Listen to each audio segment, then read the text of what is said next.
जय हिंद, वंदे मातरम, भारत माता की जय। राष्ट्रवाद की बात प्रहार के साथ आप सभी का हार्दिक स्वागत है।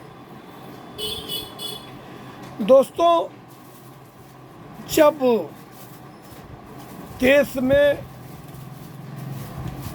कांग्रेस पार्टी के कुकर्म बढ़ गए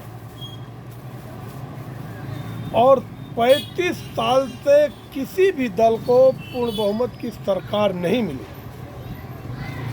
तो देश ने एक उम्मीद जो सांस्कृतिक राष्ट्रवाद के नाम पर एक सच्चा सनातनी योद्धा के रूप में नरेंद्र मोदी को 2014 में 35-36 साल के बाद प्रचंड बहुमत देकर 2/3 मतलब पूर्ण बहुमत की सरकार बनवाई। और उनको एक उम्मीद थी कि जो देश में तुष्टीकरण की राजनीति है और जातिवाद की राजनीति है और आरक्षण जिस हिसाब से देश में लोगों को खाया जा रहा है, इस पर किसी तरह से रोक लगे, उसके लिए एक मजबूत सरकार मोदी जी के रूप में चुनी गई।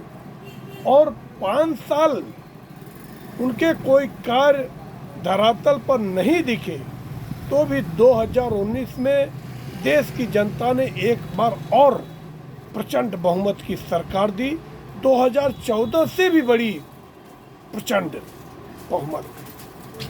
और उनमें इन्होंने बहुत सारे फैसले जो कि देश में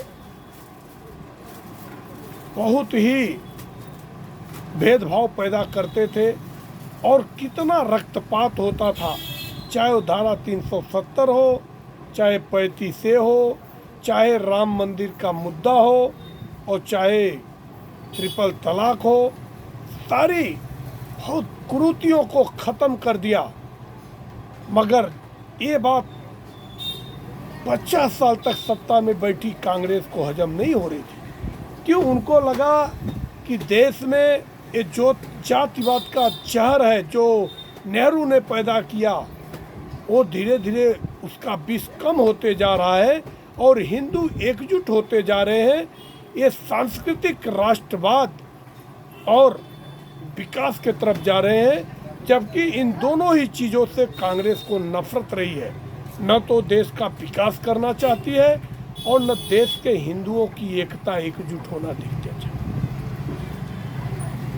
फिर इन लोगों ने एक नियम बनाया कि पूरे देश की सारी विपक्षी पार्टियां एकजुट हो जाएं और दूसरा मुद्दा ले आए जातिवाद का, कि जातिगत जनगणना के नाम पर ही हिंदुओं को डिवाइड किया जा सकता है और डिवाइसिस रूल के माध्यम से ही नरेंद्र मोदी की लोकप्रियता को डैमेज किया जा सकता है और बैकडोर से सत्ता हासिल किया जा सकता है। और फिर कांग्रेस ने एक लाल कलर का संविधान हाथ में लिया और हर मंच से राहुल गांधी चीखना चिल्लाना शुरू किए कि अगर भारतीय जनता पार्टी 2024 में फिर से पूर्ण बहुमत की सरकार में आती है तो फिर ये संविधान भी खत्म कर देंगे और आरक्षण भी खत्म कर देंगे और जातिगत जनगणना तो करेंगे ही नहीं, और जितने भी दलित, वंचित, पिछड़े हैं उनके हकों को छीनकर अगड़ों को दे दिएंगे। और इसी ट्रैप में जनता फंस गई और नतीजा ये हुआ कि भारतीय जनता पार्टी अपने दम पे सत्ता में नहीं पहुंची। हाँ, उनके सहयोगी दल एनडीए के साथ उनको 293 सीटें मिली। अब चुनाव के 4-5 महीने बाद भी वो जातिगत जनगणना इतना तेजी पकड़ लिया है, जबकि देश की सब जनता को मालूम है कि आज 75 साल तक जातिगत जनगणना हुई क्यों नहीं।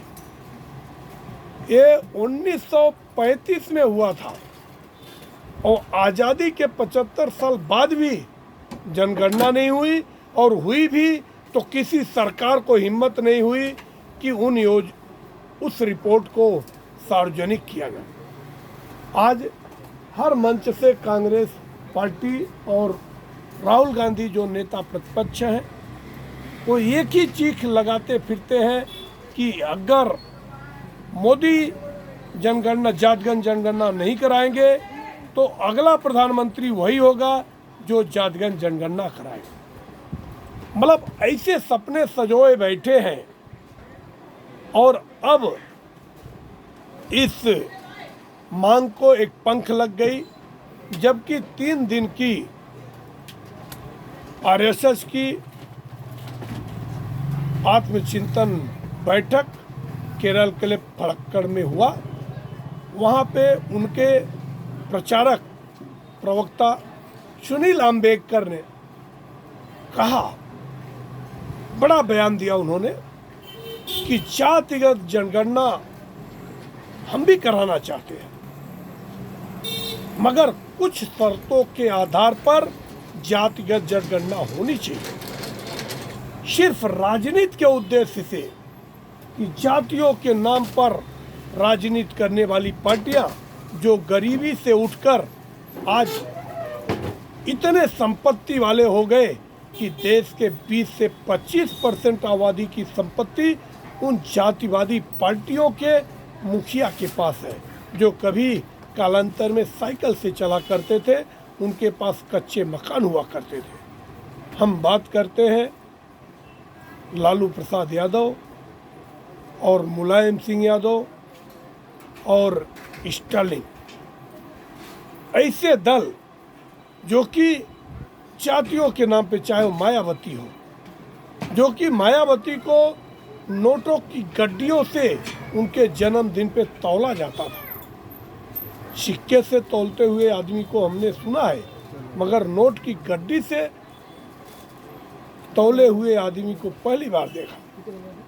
तो सुनील अम्बेडकर जी ने कहा कि इसका इस्तेमाल जन कल्याण के लिए होना चाहिए। सरकार को संख्या की जरूरत होती है, मतलब जातिगत जनगणना होनी चाहिए, पर इसका जनता को बताने की जरूरत नहीं है। अब इसका नतीजा लेबनान में हुआ था। जाति संघर्ष ऐसा बढ़ गया जातिगत जनगणना के बाद, आज लेबनान की हालत क्या है सभी को मालूम है। आज उसकी हालत बहुत खराब है।